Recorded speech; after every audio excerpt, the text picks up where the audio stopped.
नमस्कार साथियों, मैं डॉक्टर आशीष कुमार जैन, शिक्षाचार्य, एकलव्य विश्वविद्यालय दमोह, मध्य प्रदेश। आज हम योग के अंतर्गत जो हम ध्यान का प्रसंग चला रहे थे, और ध्यान के प्रसंग में हम ध्यान के 8 अंगों को जान रहे थे, जिसमें हमने 8 अंग जो बताए थे, उन 8 अंगों में मूलभूत रूप से ध्याता, ध्यान, ध्यान का फल, ध्येय, विषय, क्षेत्र, काल, प्रीति, इन पर हमने परिचर्चा की थी। ये ध्यान के 8 अंग हैं और उन 8 अंगों को हम जान रहे थे। और उन 8 अंगों में हम अगर देखें तो मुख्य रूप से जो हमने ध्यान की विविधता को जाना था, ध्यान की विशेषता को जाना था, कि जैन आगम के अनुसार ध्यान सिर्फ सकारात्मक ही नहीं होता, वह नकारात्मक भी होता है। दरअसल आत्मा को जैन परंपरा ज्ञान दर्शन स्वभावी मानती है। ज्ञान आत्मा का आत्मभूत लक्षण है। किसी भी स्थिति में आत्मा और ज्ञान अलग नहीं होते, और वह ज्ञान ही ध्यान है। क्योंकि आत्मा ज्ञान के बिना नहीं, अतः वह ध्यान के बिना भी नहीं। मुख्य विषय ये है कि जैन परंपरा में ज्ञान दर्शन स्वभावी आत्मा को कहा गया है। ज्ञान आत्मा का आत्मभूत लक्षण है। किसी भी स्थिति में आत्मा और ज्ञान अलग अलग नहीं होते, वह ज्ञान ही ध्यान है। इस अपेक्षा से हम देखें तो आत्मा ज्ञान के बिना नहीं और वह ध्यान के बिना नहीं। पढ़कर आश्चर्य लगेगा कि कोई ध्यान मुद्रा में ना बैठा हो तब भी ध्यान में रहता है। जैन आगम कहता है कि मनुष्य हर पल ध्यान में रहता है, ध्यान के बिना वह रह नहीं सकता है। तो हम अगर देखें, इसको मनोवैज्ञानिक पद्धति के आधार पर समझें, तो जो ध्यान है वह ध्यान 2 प्रकार का है। एक सकारात्मक ध्यान और दूसरा नकारात्मक ध्यान। हम ध्यान 2 प्रकार के कर सकते हैं। एक तो सकारात्मक ध्यान कर सकते हैं और दूसरा नकारात्मक ध्यान कर सकते हैं। आप स्वयं सोचिएगा कि जब आपका मन व्यग्र होता है तो आपका ध्यान कहाँ-कहाँ जाता है? इसमें कोई बताएगा कि अगर आपका मन व्यग्र हो तब आपके मस्तिष्क न- की स्थिति क्या होती है? नकारात्मक दिशा में जाता है सर। बहुत बड़ी। और जब आपका मस्तिष्क में समग्रता हो तब आपका ध्यान कहाँ जाता है और कैसा होता है? सकारात्मक दिशा में जाता सकारात्मक होता है। इससे क्लियर है कि आप जब मूर्ति को देखते हैं और अगर आपके चित्त में प्रसन्नता है तो आपको मूर्ति में प्रफुल्लता के भाव दिखाई देते हैं। और आप अगर व्यग्र हैं तो आपके लिए मूर्ति में भी क्या होता है? वह ध्यान, चूंकि आपका ध्यान वहां केंद्रित नहीं है। ये बहुत बड़ी बात है, क्योंकि ध्यान के लिए हमें एकाग्रता की बहुत महती आवश्यकता होती है। एक दिन मैंने उदाहरण दिया था कि जब हमारा ध्यान सकारात्मक होता है तो हम सकारात्मक ही सोचते हैं। मैंने पूज्य गणेश प्रसाद जी परणी महाराज जी का उदाहरण इसके पूर्व दिया था योग दर्शन की कक्षा में, और उसमें ये बात कही थी कि गणेश प्रसाद जी परणी जी को एक फोड़ा हो गया था। डॉक्टर ने कहा कि ऑपरेशन करना पड़ेगा, और ऑपरेशन करने के लिए हमें आपको वह उतनी जगह शून्य करना पड़ेगी। पहले पूरा शरीर क्या होता था, शून्य किया जाता था। अब वर्तमान में अलग अलग प्रकार की पद्धतियां आ गई हैं, केवल उतना ही स्थान शून्य कर दिया जाता है। तो पहले पूर्ण रूप से क्या होता था, बॉडी को शून्य किया जाता था, शून्य स्थिति में लाया जाता था। तो गणेश प्रसाद जी बरनी महाराज श्री ने कहा कि भाई मैं शून्य तो नहीं करवा सकता हूं, आप मुझे बता दीजिएगा कि आपको ऑपरेशन कब करना है और कितने बजे तक ये ऑपरेशन चलेगा। ये बात मैंने पूर्व में एक बार बताई हुई थी लोगों को, जो लोग जुड़े थे उनको ये बात ध्यान में होगी। ठीक है, गणेश प्रसाद जी बरनी जी का ऑपरेशन हुआ और ऑपरेशन की स्थिति में थे, तो उन्होंने क्या किया, वो ध्यान में बैठ गए, सकारात्मक ध्यान में बैठ गए, चिंतन अवस्था में बैठ गए और डॉक्टर ने ऑपरेशन करना प्रारंभ किया और वो पूरे समय ध्यान में बैठे रहे। उस ध्यान के प्रभाव से, मैं यहाँ ध्यान के फल की बात भी कर रहा हूँ, यहाँ ध्येय की बात भी कर रहे हैं और ध्यान के फल की बात भी कर रहे हैं और सकारात्मक ध्यान की बात भी कर रहे हैं, जो ध्यान के अंग हैं। इसमें ध्याता सर्वोच्च था, ध्याता में गणेश प्रसाद जी बरनी जी थे, वो ध्यान सकारात्मक ध्यान में बैठे थे। उनका ध्येय जो उनकी चिंतन अवस्था में आया होगा, जो चिंतन में आया होगा उस पर चिंतन कर रहे थे, वो उनका ध्येय है। क्योंकि ध्येय में क्या है, पंच परमेष्टि का आराधन किया होगा, अपने इष्ट का आराधन किया होगा, इस कारण से उनका ध्यान वो ध्येय है और विषय निश्चित ही आत्म तत्व रहा होगा। तो ये ध्यान के अंग है। तो विषय में उन्होंने क्या किया, आत्मा को उन्होंने ग्रहण किया। रही बात क्षेत्र की, तो क्षेत्र भी उनका उनने शुद्ध रहा होगा, क्षेत्र हॉस्पिटल में थे और वहां बैठे रहे होंगे। काल उनका एक ड्यूरेशन काल था, जिस काल में ड्यूरेशन में वो उन्होंने ऑपरेशन कराया। रीति उनकी शुभ ही रही होगी। ये ध्यान के अंग है पूरे। इस उदाहरण से मैं आपको समझाना चाहता हूँ, ध्यान के 8 अंग। ऑपरेशन हो गया साहब और जो पीठ मवाद थी वो सब निकल गई और फोड़ा फूट गया और उन्हें पता ही नहीं चला। डॉक्टर आश्चर्य में था कि क्या बिना बेहोशी का इंजेक्शन दिए हुए, एनेस्थीसिया दिए हुए भी क्या वह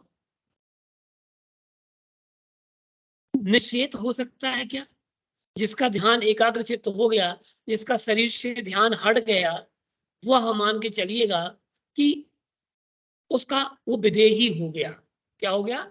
विदेही। वह देह में ही नहीं है। तो इस प्रकार से ये ध्यान की बात है। और ध्यान की बात में हम अगर देखते हैं तो वो ध्यान जो है वो सकारात्मक और नकारात्मक 2 प्रकार का ध्यान होता है। अब हम इसमें देखते हैं कि मूलभूत हम अगर चर्चा करें, क्योंकि हम ध्यान का ही प्रसंग उठाए हुए हैं और हमें ध्यान पे ही चर्चा करनी है, क्योंकि जब तक आप ध्यान को नहीं समझेंगे तब तक। मुझे एक बात बताइए, ध्यान कितने प्रकार का बताया मैंने आपको? कोई बताएगा? 2 प्रकार का, 2 प्रकार का। 2 प्रकार, और नकारात्मक। 2 प्रकार, सकारात्मक और नकारात्मक। अब देखिएगा, ये मैंने मनोवैज्ञानिक भेद बताया आपको, लेकिन हम अगर देखते हैं तो जैन दर्शन की अपेक्षा से जो ध्यान है, वह ध्यान कितने प्रकार का है? 2 4 प्रकार का। 4 प्रकार। बहुत बढ़िया। 4 प्रकार का ध्यान है।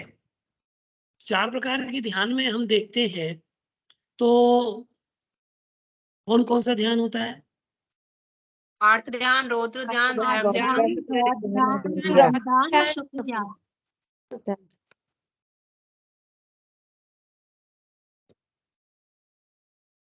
बहुत बढ़िया। सर मेनली तो 2 ही तरह का होना, प्रशस्त और अप्रशस्त। बहुत बढ़िया। देखिए, मैं वही कहना चाह रहा था प्रियंका जी कि देखो, ध्यान हमने सकारात्मक नकारात्मक बताया तो है, लेकिन अब हम मूलभूत ध्यान की ओर आ रहे हैं। किसकी ओर आ रहे हैं? मूलभूत ध्यान। मूलभूत ध्यान में देखें, ध्यान दो प्रकार का होता है। एक मैंने जो सकारात्मक नकारात्मक बताई, यही प्रशस्त है और यही अप्रशस्त भेद है। ये मनोवैज्ञानिकों ने आज की भाषा में भेद कर दिए।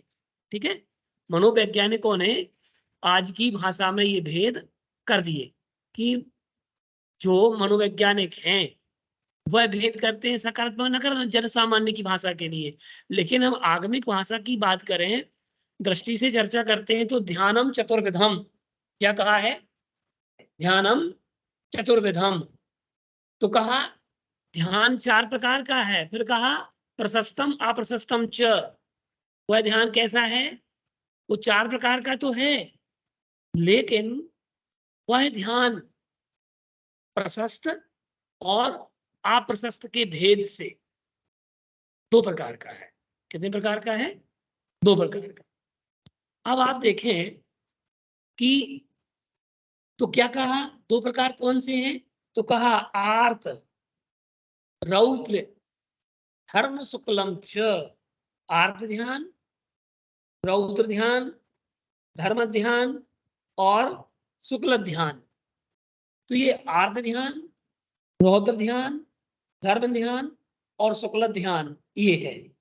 तो अब ये जो ध्यान के प्रकार बताए हैं, तो आर्त ध्यान होता है, रौद्र ध्यान होता है, धर्म ध्यान होता है और शुक्ल ध्यान, और प्रत्येक के भी 4-4 भेद हैं।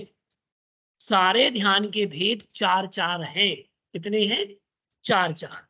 तो 4-4 भेद वाला ये ध्यान। तो आज हम चर्चा कर रहे हैं आर्त ध्यान की। कौन से ध्यान की? आर्त ध्यान की। तो आर्त ध्यान में हम देखते हैं, देखो ध्यान से तात्पर्य ये है कि किसी एक आलम्बन पर मन को केंद्रित करना ध्यान है, और इसकी परिभाषा विमर्श पूर्व में कर चुके हैं। और आर्त ध्यान का अर्थ होता, आर्त का अर्थ होता है पीड़ा, दुख। किसी प्रिय व्यक्ति वस्तु के वियोग और अप्रिय व्यक्ति या वस्तु के संयोग से होने वाली मानसिक विकलता की स्थिति में जो चिंतन उत्पन्न होता है, जो चिंतन उत्पन्न होता है, वह ध्यान, वह कौन सा ध्यान है? आर्त ध्यान। वह आर्त ध्यान, जहां विकलता का चिंतन हो रहा है, वेदना जनित आकुलता, विषय सुख की प्राप्ति के लिए किया जाने वाला दृढ़ संकल्प भी इसी ध्यान का अंग है। व्याकुलता है, छटपटाहट है, अधीरता है। तो ये आर्त ध्यान की निष्पत्तियां हैं। और आर्त ध्यान के भेद 4 बताए गए। कितने प्रकार के? 4 प्रकार। ये 4 प्रकार के भेद बताए गए हैं। जो इन 4 प्रकार के भेदों में हम अगर देखें, तो 4 प्रकार के भेदों में क्या है? मुख्य रूप से ये जो ध्यान है, इसमें हम देखते हैं कि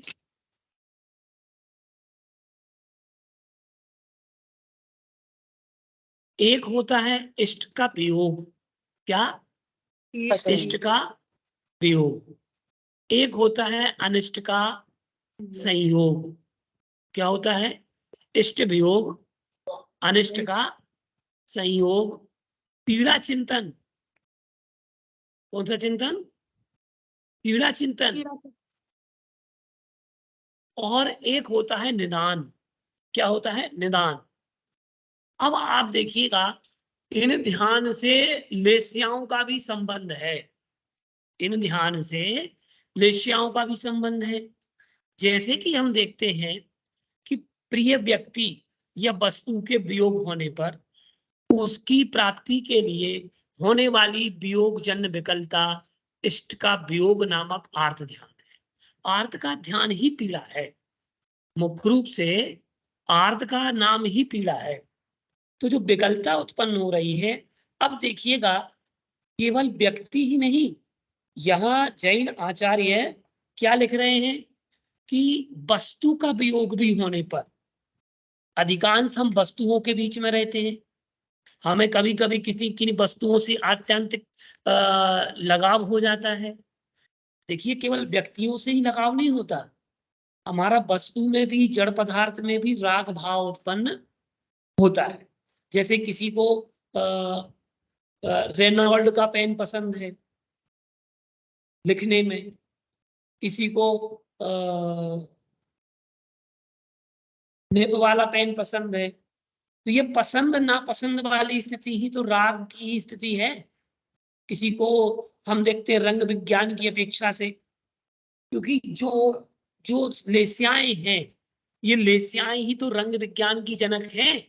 जैन दर्शन में जो षड्लेस्या का उपदेश आया है, ये षड्लेस्याएं और ये ध्यान, इन दोनों को पैरेलल लेके चलना पड़ेगा, क्योंकि लेस्याओं का और ध्यान का बड़ा ही तादात्म्य संबंध बैठता है। ठीक है, अब देखिएगा इष्ट का वियोग, आपकी प्रिय वस्तु का आपसे वियोग हो गया, उस समय आपकी स्थिति क्या होगी? मान के चलो आपका सबसे प्रिय नेकलेस गुम गया। क्या गुम गया? सबसे प्रिय, और वो आपको बहुत आवश्यक था, आपने बहुत दिन से सोच के रखा था कि अब ये मेरे भाई की शादी होगी या मेरे देवर की शादी होगी अथवा मेरी बहन के बेटे की शादी होगी या कोई फंक्शन भी हो, उसका उद्देश्य कुछ भी हो सकता है, धारण करने का, पहनने का उद्देश्य कुछ भी हो सकता है, लेकिन आपने सोच के रखा था कि रखा तो मैंने यही था, लेकिन क्या हुआ कि वो उद्देश्य मिसप्लेस हो गया। क्या हो गया? घुमा नहीं है, चोरी भी नहीं हुई है, मिसप्लेस। अब आप देखिए, रखा आपने है, सुरक्षित तरीके से आपने रखा है, और वो मिसप्लेस हो गया, अभी किसी ने चोरी नहीं की। अब आप बताइए उस समय आपके मन मस्तिष्क की स्थिति क्या होगी? जैन आचार्य कितना विशाल सोच रहे ध्यान के विषय में। जैसे सीए साहब की कोई फाइल गुम जाए, जिसकी रिटर्न फाइल करनी थी, 31 लास्ट डेट थी, अब वो फाइल, वो डॉक्यूमेंट गुम गया, चलो मैं नेकलेस छोड़ो, डॉक्यूमेंट गुम गया हमारा। अब सोचिए सीए साहब सुबह से लेके शाम तक क्या करेंगे? अंजलि जी क्या करेंगे? उसी का भाई चिंतन बहुत करते रहेंगे तो। बहुत परेशान हो गए भाई, वो मिल नहीं रहा सामान। हाँ, लेकिन वो अगले साल दीपावली की सफाई में मिल गया, जो डॉक्यूमेंट जब चाहिए था तब मिला नहीं, और अब वो डॉक्यूमेंट क्या हो गया?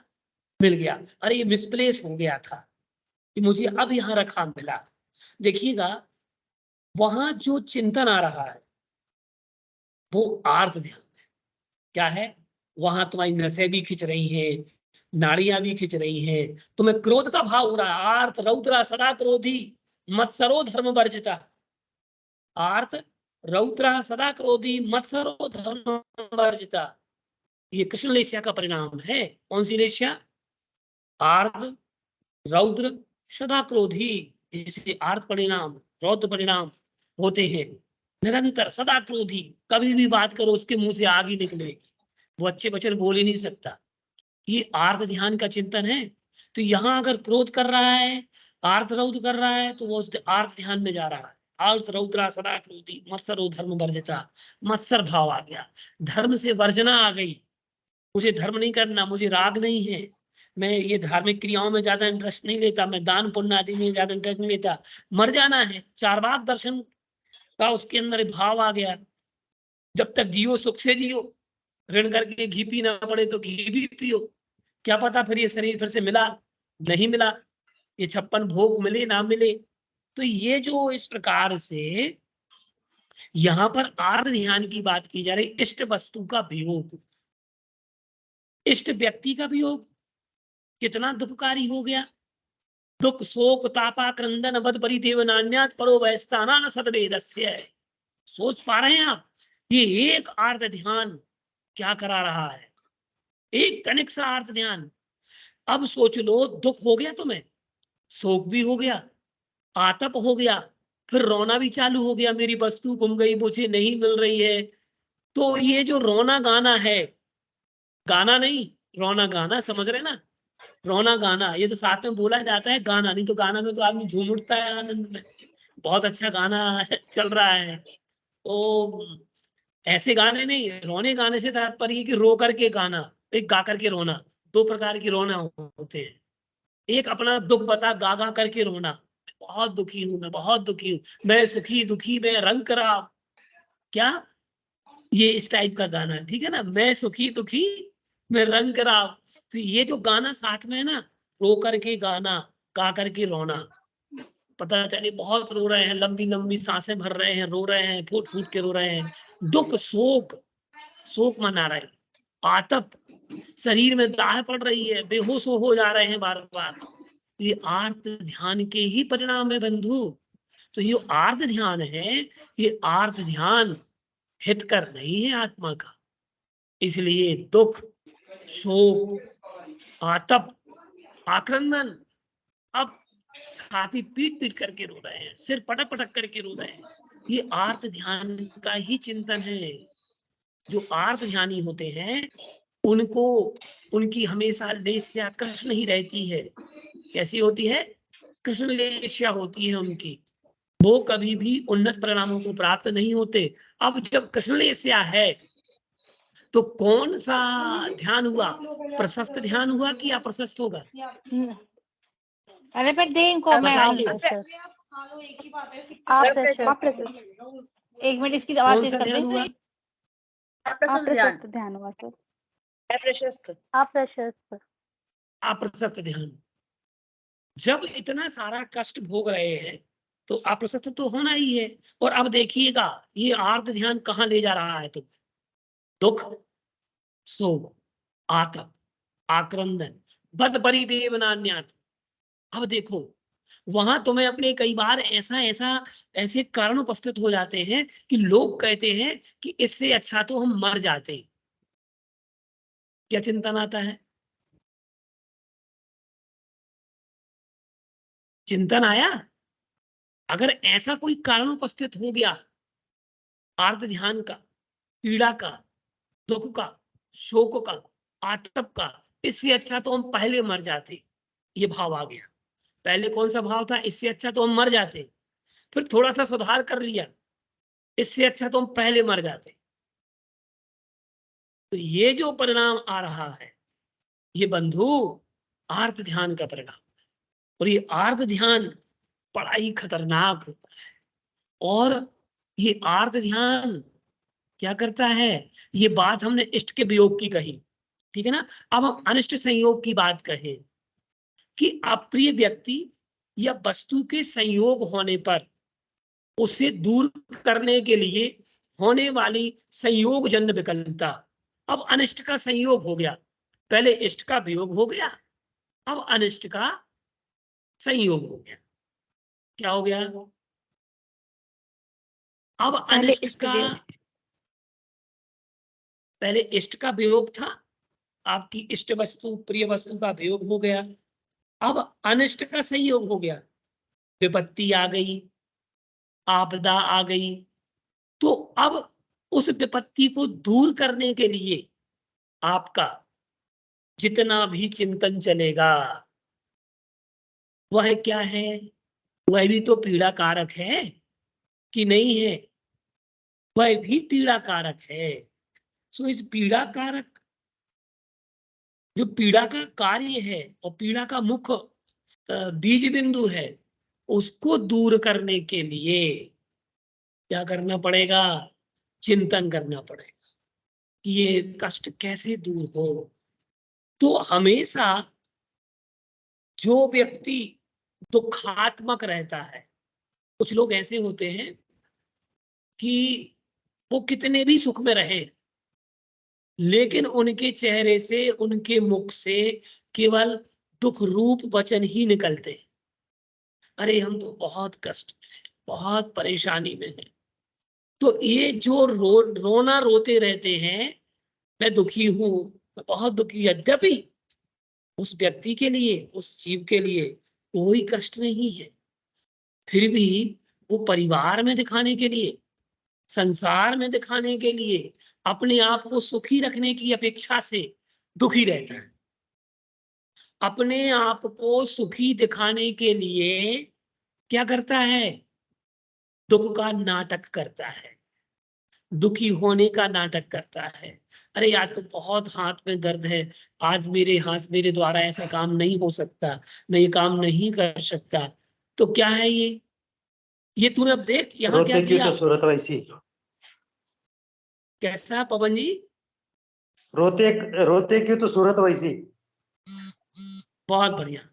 तो यहाँ देखो, अब मायाचारी कर बैठा, एक आर्त ध्यान ने तुम्हें क्रोध कराया, एक आर्त ध्यान ने तुम्हें मान कषाय से लिप्त कर दिया, अहंकार भी उत्पन्न करा दिया मान कषाय ने, इसने अहंकार भी उत्पन्न कराया आर्त ध्यान ने, आर्त ध्यान से भी तुम्हें अहंकार का भाव भी उत्पन्न होता है, या दूसरे के अहंकार के कारण तुम्हें दुख हो गया, पीड़ा हो गई, फिर तुम्हारा अहंकार आगे आ गया, तुम्हें अहंकारी भी बना दिया। मायाचारी कैसे कर दी? दुखी होने का नाटक कर दिया। तो ये जो दुखात्मक परिणाम है, यही आर्त ध्यान है। तो हमेशा हमें प्रसन्न रहना चाहिए, कितने भी तुम कष्ट में हो लेकिन तुम प्रसन्न रहो, तब तो तुम्हारी समता का और तुम्हारी क्षमता का ज्ञान होगा। अब देखिएगा सर जैसे विपरीत कि सर जैसे किसी विपरीत परिस्थिति जैसे इष्ट वियोग अनिष्ट योग हुआ, उसके बाद अगर चिंतन चलता है कि ये संसार असार है और ये मतलब ये चिंतन चलता है, तो ये भी आर्त हाँ, ध्यान में ही आएगा सर? नहीं देखिए अब आप जहां पहुंच रहे हैं, बहुत अच्छी जगह आपने अच्छा प्रश्न किया है। तो देखिएगा, सबसे मुख्य बात यह है कि आप, मैंने अभी क्या कहा कि सुखी रहने का भाव रखो। तो जो आप दुखी हैं, लेकिन आप उस समय अपना चिंतन क्या कर रहे हो, जो आपने कहा है अभी कि मुझे उस दुख की ओर नहीं देखना। अगर आपका ध्यान बार बार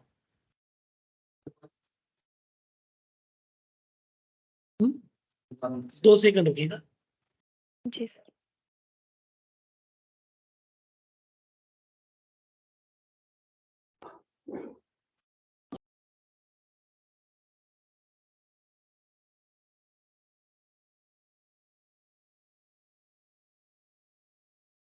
देखिएगा कि जो दुखात्मक परिणाम है, तो जी सर। दुखात्मक से आपका ध्यान मूलभूत विचारधारा है आपकी। आप जिस विचार में, जिस चिंतन में रह रहे हैं, चलो मैं लाख दुखी हुआ, आप सती अंजना, सती सीता के कष्टों का चिंतन करके तो देखो, आपका आर्त ध्यान भाग जाएगा। आप सोचो, जहां सुख नहीं था, सुविधाएं नहीं थी उस युग में, ना मोबाइल था, ना पुलिस थी, ना रिपोर्ट हो सकती थी, कुछ नहीं हो सकता था। मैं उस काल की अपेक्षा से यहाँ उदाहरण दे रहा हूँ। उस समय की स्थितियां कुछ और थी, उस समय वैसा था। सोच लो, सती अंजना 9, 10, 22 वर्ष का इतना वियोग सहन करके, आप समझ पा रहे कितने वर्ष का वियोग सहा उसने? 22 वर्ष इष्ट का। वियोग, इष्ट का वियोग था। किसका वियोग था? इष्ट का। इष्ट वियोग। श्रीपाल मैना सुंदरी को देखो, अनिष्ट का संयोग था। क्या जी सर। आर्त ध्यान किया? बल्कि अनुजी उन्होंने क्या किया कि उस पीड़ा चिंतन को छोड़ करके, उस कष्ट को छोड़ करके, पीड़ा चिंतन ध्यान भी आ जाएगा इसमें। देखो, श्रीपाल को कितनी पीड़ा थी, लेकिन पीड़ा पर ध्यान नहीं गया। किसके कारण? सती मैना सुंदरी के कारण उसने धर्म ध्यान की ओर रास्ता मोड़ दिया। दुख था, कष्ट था, सब कुछ था, वहां इष्ट का वियोग हुआ। किसके साथ? अंजना के साथ। अनिष्ट का संयोग, श्रीपाल मैना सुंदरी, वेदना जन्म, श्रीपाल मैना सुंदरी का चिंतन कर लो। और भी कई उदाहरण भरे पड़े हैं, चंदनवाला को देख लो, अनिष्ट का संयोग हुआ, बार बार अपहरण हुआ, बार बार वो बेची गई, खरीदी गई। आप सोचो, अगर इन सतियों का चिंतन करोगे, मैं बंधुओं में एक बात हमेशा बोलता हूं, जब भी तुम कष्ट में हो, इन समताधारी व्यक्तित्वों का चिंतन कर लो। अपने बच्चों को ये कहानियां सुनाओ समता की। आज हमारे बच्चे पेशेंस खो रहे हैं, आज हमारी संस्कृति पेशेंस खोती चली जा रही है। उसका कारण केवल एक है, ये लोग प्रतिमान योग से हट गए, इन्हें प्रतिमान योग का ज्ञान ही नहीं। अगर प्रतिमान योग का हम ज्ञान देंगे बच्चों को, गारंटी देता हूं, हमारे बच्चे कभी आत्महत्या नहीं करेंगे, हमारे बच्चे कभी गलत कदम नहीं उठाएंगे। संस्कृति जिस स्थिति में चल रही थी उसी स्थिति में चलना प्रारंभ हो जाएगी। इसलिए बच्चों को कोई कहानी सुनाओ ना सुनाओ, एक कहानी सुनाने का, आप लोग दादी की अवस्था में हैं, कुछ लोगों के बच्चे छोटे होंगे, लेकिन आप एक चिंतन कर लो, मोबाइल आधा घंटे कम चलाओ, लेकिन एक कहानी बच्चों को जरूर से जरूर सुना करके सुनाओ। ये संस्कार बच्चों के अंदर ये आर्त ध्यान उत्पन्न नहीं होने देगा। पीड़ा में कष्ट में भी वो तुम्हारी कहानी को याद करेगा कि मेरी माँ ने, मेरी दादी ने, मेरी नानी ने ये कहानी सुनाई थी और मुझे ऐसा जीना है। चंदनवाला पर कितना कष्ट है। आज बच्चियां देखो क्या क्या कदम उठा लेती हैं, चाहे बच्चे हो चाहे बच्चियां हो, इसमें कोई लिंग भेद विभेद की बात नहीं है। बात केवल ये कह रहा हूं कि हम अपनी बच्चियों को, बच्चों को जब तक हम सतियों की कहानी कथा नहीं सुनाएंगे, ये आर्त ध्यान में जिएंगे और आर्त ध्यान उनके लिए घातक होगा। वो गलत कदम उठाएंगी। इसलिए आप लोग भी एक संकल्प करो कि हम कभी भी है बच्चों को एक कहानी जरूर सुनाएंगे, वह उनके आत्मविश्वास को मजबूत करेगी। वो पीड़ा चिंतन नहीं आएगा, दुख में कष्ट में रोएंगे नहीं बच्चे। क्यों? क्योंकि वो ध्यान उनका हम बांट देंगे, वो खुद बांटना सीख जाएंगे। ये स्किल है हमारा। अगर सबसे पहले स्किल डेवलपमेंट किसी ने किया है, अगर पर्सनालिटी डेवलपर अगर कोई है तो भगवान वृषभ देव है, और अंतिम पर्सनालिटी डेवलपमेंट अगर कोई है, पर्सनालिटी डेवलपर, तो भगवान महावीर स्वामी तक का शासन काल चला। आचार्यों की परंपरा में हम देखते हैं वर्तमान में जितने जैन दिगंबर आचार्य हैं ये पूरे पर्सनालिटी डेवलपर है। अगर हम उनको इस दृष्टि से देखें, ये हमारी पर्सनालिटी को उठाते हैं, आपको आर्त ध्यान से बचाते हैं, आपको रौद्र ध्यान से बचाते हैं। तो ये आपके पर्सनालिटी मैनेजर है। आप इस दृष्टि से देखो, आज वर्तमान युग चल रहा है उसका डिजिटल, तो थोड़े डिजिटल जमाने से भी सोचो कि देखो आप जब भी कष्ट में होते हैं आप किसके पास जाते हो सुनाने? जब आपका बेटा आपसे कुछ कह देता है कि पीड़े दुष्ट अनेक बांध मार बहुविध करें, धरिए क्षमा विवेक, कोप न कीजिए पीतमा, घर ते निकारे तन विदारे, पैर जो ना तहां धरे। यही तो आर्त ध्यान से बचने का मार्ग है। तो आर्त ध्यान से अगर बचना है, पीड़े दुष्ट अनेक बांध मार बहुविध करें। अरे कुड़िक को देख लो, आप कंस को देख लो, उसने अपने पिता को बांधा, जेल में डाला। आपको उनको देख लो, कुड़िक को राजा श्रेणिक के लिए बांध करके उसमें जेल में डाल दिया, कितना पीड़ा हुई होगी। ये पीड़ा चिंतन के ध्यान बहुत सारे भरे पड़े हैं, ये नरक गति का कारण है आर्त ध्यान। ठीक है, अब हम बात करें किसकी? इतना विषय समझ में आ रहा है आप लोगों को? प्लीज बताते जी जाइएगा। सर। हाँ, क्योंकि मुझे लग रहा है आप लोगों का ध्यान पूरा, हाँ देखो बताते जाए, कोई सोया तो नहीं है ना? हाँ, सबकी निद्रा खुली है। चलिए ठीक है। दीपावली की सफाई में आप मकान की सफाई अकेले नहीं करना, लेकिन आज आपको कितना अच्छा विषय चल रहा है कि ये सफाई का त्योहार है, तो हम अपनी आत्मा की भी सफाई साथ में करते चले, और ये जो आर्त ध्यान, रौद्र ध्यान आदि है, इन दुर्ध्यानों को हम छोड़ते जाएं। तो बहुत अच्छा प्रसंग है।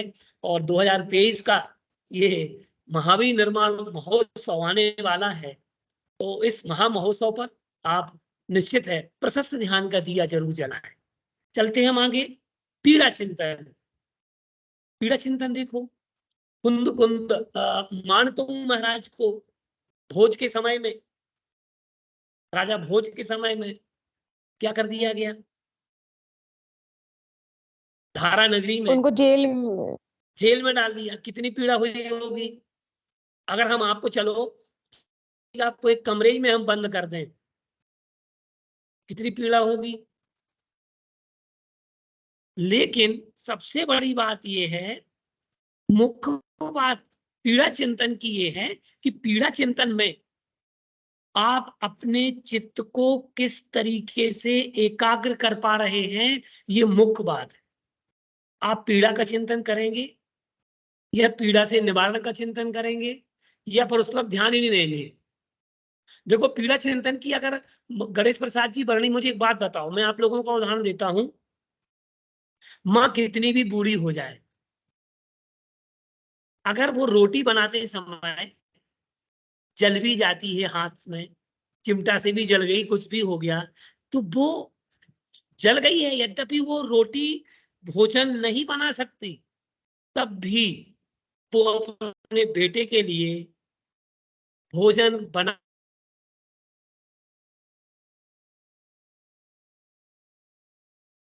पीड़ा का चिंतन होता है उस समय? मुझे बताइए। कष्ट है यद्यपि उसको, आप लोग अपनी उस स्त्री से बताइएगा, आप लोग सब कहना चाहिए सदग्रहिणियां हैं, और सदग्रहिणी के जीवन में ऐसा अवसर अवश्य आता है, और उन अवसर में भी आप पीड़ा का चिंतन नहीं करते। क्यों? वो समय आपका ध्यान कहाँ रहता है?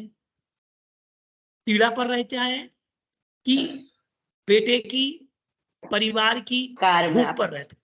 चिंता है, किस पे रहता है? भूख पर एक सेकंड में, एक अनंत में, पल में आप सोचिए, आप अनंत में, भाग में अपना चिंतन बदल सकते हैं। क्या क्षमता है आपके पास? सोचिए, आप कितने क्षमतावान हैं कि आपका हाथ जला हुआ है, आप काम करने में उतने उस हाथ से काम नहीं कर सकते, आपको पीड़ा हो रही है, लेकिन आपने अपना चिंतन बदल दिया, नहीं मुझे ये काम करना है।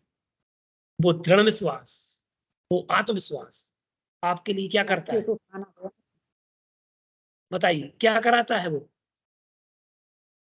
आपके लिए? आप आर्त ध्यान से आपका ध्यान हट जाता है, चिंतन हट जाता है, बिल्कुल हट जाता है। क्यों? वहां पीड़ा का चिंतन नहीं हो रहा है, वो पीड़ा चिंतन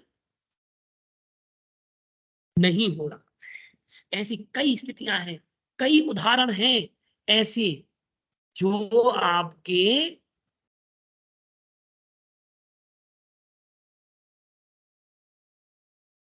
इन आर्त ध्यान से आपको हटा सकता है। अब बात आती है, जैसे वेदना, पीड़ा चिंतन में क्या होता है? वेदना जन्य होता है। वो क्या होता है? वेदना जन्य, आतुरता, छटपटाहट रहती है, निदान, भावी भोगों की आकांक्षा जन्य आतुरता। अब देखिएगा, भावी भोग, भावी भोगों का चिंतन करना निदान, निदान है। जैसे तीर्थंकर के समोसरण में बैठ करके अगर कोई चक्रवर्ती आ रहा है, प्रवेश कर रहा है, नारायण, बलभद्र आदि सलाका पुरुष प्रवेश कर रहे हैं, और एक सामान्य व्यक्ति के मन में विचार आया, वो बहुत तपस्वी है, या मान के चलो किसी मुनि के मन में विचार आ गया जो वहां बैठे हुए हैं, तो उनका यद्यपि लक्ष्य मोक्ष प्राप्त करना था, निदान हमेशा लक्ष्य से विकेंद्रित करता है। क्या कर देता है? लक्ष्य से विकेंद्रित कर देता है। अब आप देखेंगे कि जो लक्ष्य है, उस लक्ष्य से भटकाव की स्थिति निदान में आ जाती है। निदान का अर्थ है भविष्य की सोचना। अब आप सोचिएगा, आप भविष्य का कितना सोचते हैं? भविष्य की सोचने पर कितना कष्ट होता है? होता है कष्ट की नहीं होता? भविष्य कष्टकर है। आचार्य भगवंत हमेशा कहा करते हैं कि बेटा वर्तमान अच्छा बना। क्या बना? वर्तमान अच्छा बनाओ, क्योंकि भविष्य वर्तमान की गलियों से ही गुजरता है। किसी एक नीतिकार ने ये बात कही है कि भविष्य का मार्ग वर्तमान से होकर के ही जाता है, बिना वर्तमान के भविष्य नहीं बन सकता। ये बात नीतिकारों ने कही है। अतः तुम वर्तमान को सुधारो, भविष्य की चिंता मत करो। गीता भी यही उपदेश देती है, कर्मण्यवाधिकारस्ते मां फलेषु कदाचन। ये चिंतन वहां भी गीता में प्रस्फुटित हुआ कि वह गीता भी, भगवत गीता भी उपदेश दे रही है, जो वैदिक ग्रंथ है, वो वैदिक ग्रंथ भी यह बात कहता है। हम जैन ग्रंथों की बात कर रहे हैं, जैन चिंतन की बात कर रहे हैं, जैन ध्यान की बात कर रहे हैं, तो आर्त ध्यान में जो निदान है, ये बड़ा ही खतरनाक है। भविष्य की चिंता भी बड़ी खतरनाक होती है।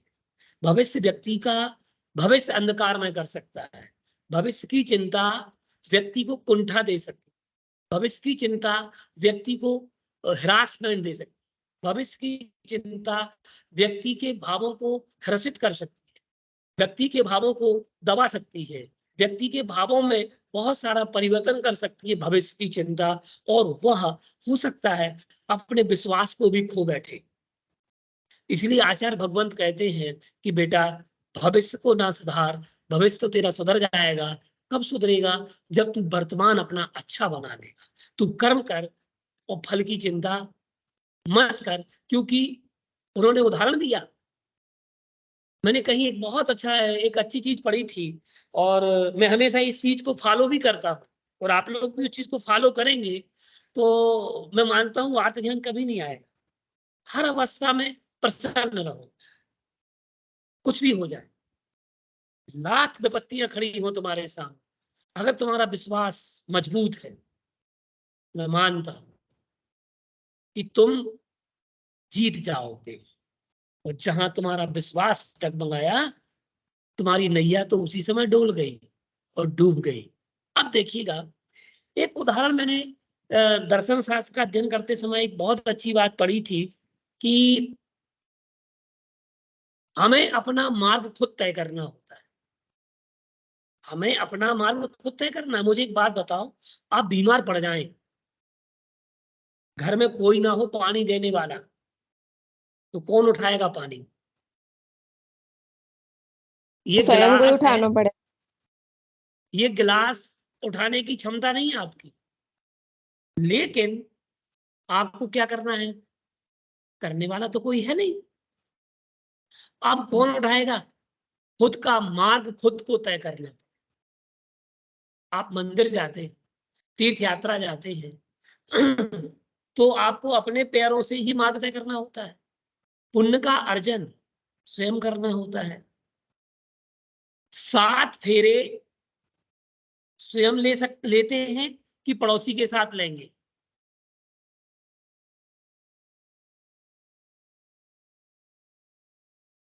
भाई मैं बहुत बिजी स्वयं ही हूँ, एक लेंगे। काम करे, वर ने कहा या वधू, आजकल दोनों जॉब फैक्टर वाले लोग हैं, एक पता चले एक अमेरिका में है, एक वहां है, विदेशों में है, वो कहे काम करो भैया, छोटा भाई तू फेरे ले ले, बाद में मैं आ जाऊंगा। क्या चलेगा? क्या नहीं। खुद का मार्ग किसको तय करना पड़ेगा? स्वयं। खुद को। संतान की प्राप्ति खुद को ही प्राप्त करना पड़ेगी। खुद का पुरुषार्थ, वह काम पुरुषार्थ तभी फलीभूत होगा। ठीक है ना? ठीक इसी प्रकार से आप देखिएगा, हमारे पास बहुत प्रमाण है, जैसे कि अग्नि तत्व स्वयं का मार्ग तय करती है, स्वयं का मार्ग तय करता है अग्नि तत्व। जहां से अग्नि निकलती है, वहां के जंगलों को जला करके खुद का रास्ता साफ कर लेती है। अच्छा, नदी को बताओ, नदी क्या करती है? नदी जहां से निकलती है, वो खुद का मार्ग तय करती है कि दूसरे उसका मार्ग तय करते हैं? स्वयं अपना मार्ग तय खुद करते का हैं। ही मार्ग खुद को अपना तय मार्ग करना तय होता है। वायु हवा भाई जहां से चलती है, आंधी जहां से निकलती है, वहां का रास्ता साफ करती हुई चली जाती है। जब तूफान आता है, वायु तेज तेज गति से चलती है, तो वह क्या होता है? वह सब क्या कर देती है? तो पृथ्वी, जल, अग्नि, वायु, ये सब जो तत्व हैं, ये स्वयं का मार्ग तय कर। तो हम जो आज बात कर रहे हैं कि हमें स्वयं का मार्ग तय करना होगा, तो ये पीड़ा चिंतन हो गया। और इसके साथ साथ हमने जो निदान की बात कही, भविष्य की चिंता मत करो, कर्म करते जाओ, जिससे ये सब फलीभूत होंगे। और हम करते क्या हैं? हम भविष्य की चिंता ज्यादा करते हैं, और वर्तमान को हम वर्तमान भविष्य की चिंता में बिगड़ जाता है। जब बेटा तेरा वर्तमान बिगड़ेगा, तो निश्चित है तेरा भविष्य बिगड़ जाएगा। अब मुनि के मन में विचार आ गया, समोसण में बैठे बैठे, काश में चक्रवर्ती होता, काश में नारायण होता, मेरा भी वैभव होता, इतनी पत्नियां होती, 96,000 पत्नियां होती, इतने रसोईया होते, इतने घोड़े होते, आदि आदि, ये सब चिंतन मन में आ गया तो निदान है, और निदान भी एक प्रकार का आर्त ध्यान कहा गया है। तो आर्त ध्यान बिल्कुल भी ना करें। आप तक आवाज पहुंच रही है ना? जी सर। Yes sir. हाँ सर। तो आर्त ध्यान बिल्कुल भी ना करें। हाँ, तो आज हमने पूरा का पूरा आर्त ध्यान के विषय में जाना। सामान्य सा परिचय था, कुछ हमने उदाहरण भी आपको दिए थे।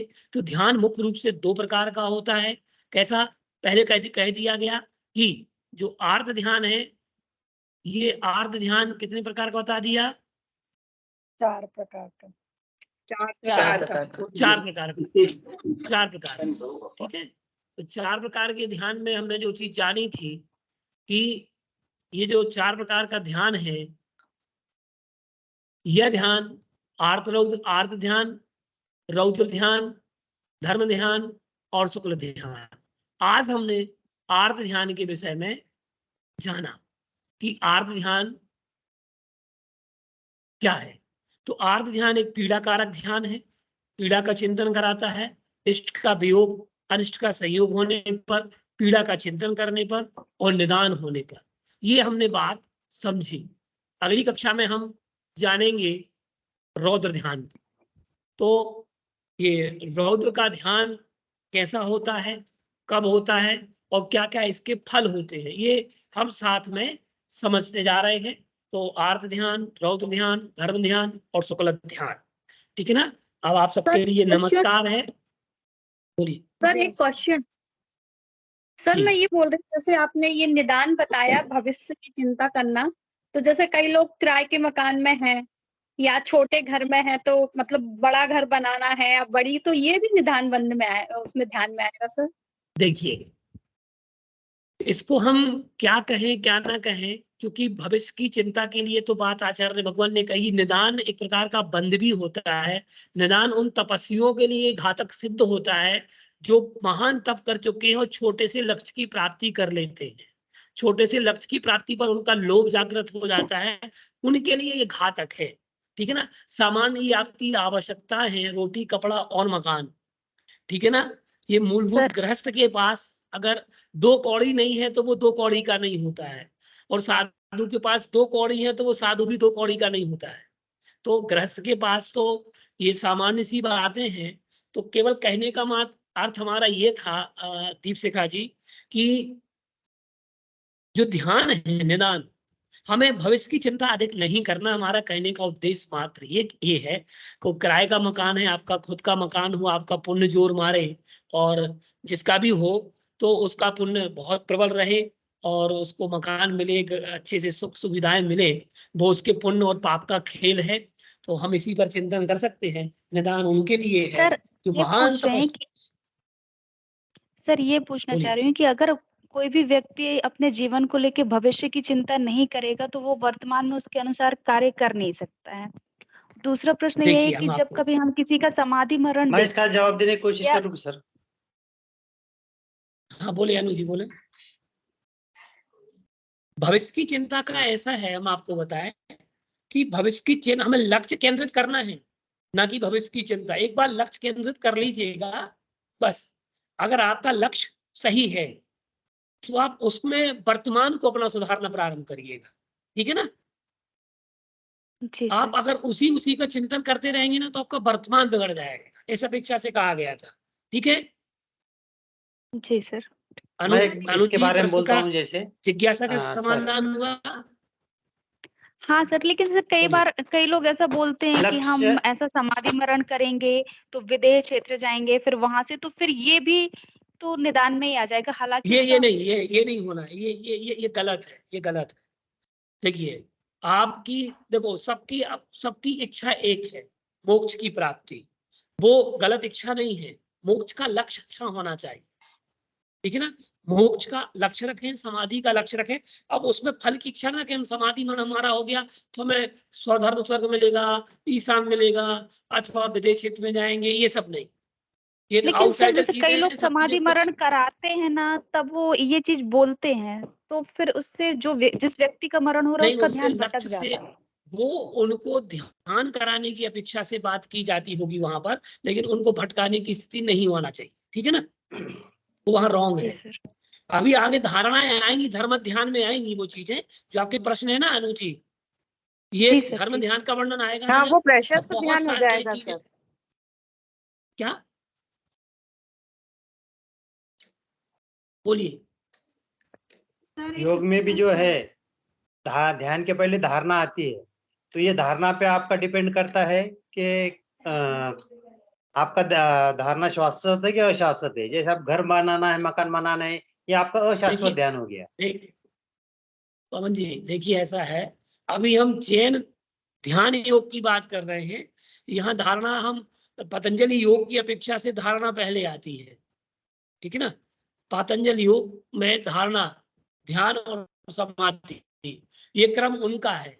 जैन धर्म में, जैन योग में ये बात उतनी नहीं आई है, वो धर्म ध्यान की अपेक्षा से वहां कथन किया गया है, ठीक है ना। चलिए, सबके लिए नमस्कार। मैं आशा करता हूं कि आप लोगों को सबको विषय समझ में आ रहा है। और देखिएगा, जी मैं जी आपको सर। एक फीडबैक की लिंक दूंगा। सुनिए, फीडबैक लिंक आपके पास जाएगी लेक्चर की, तो आपको प्रतिदिन अपना उसमें फीडबैक भर करके हमें देना होगा। मैं लिंक दे दूंगा, ऑनलाइन मोबाइल से ही भरी जाएगी वो लिंक।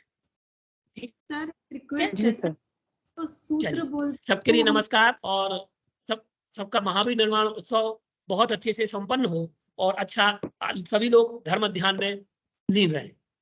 मैं डॉक्टर आशीष कुमार शिक्षाचार्य, अध्यक्ष संस्कृत विभाग क्लब विश्वविद्यालय दमोह मध्य प्रदेश।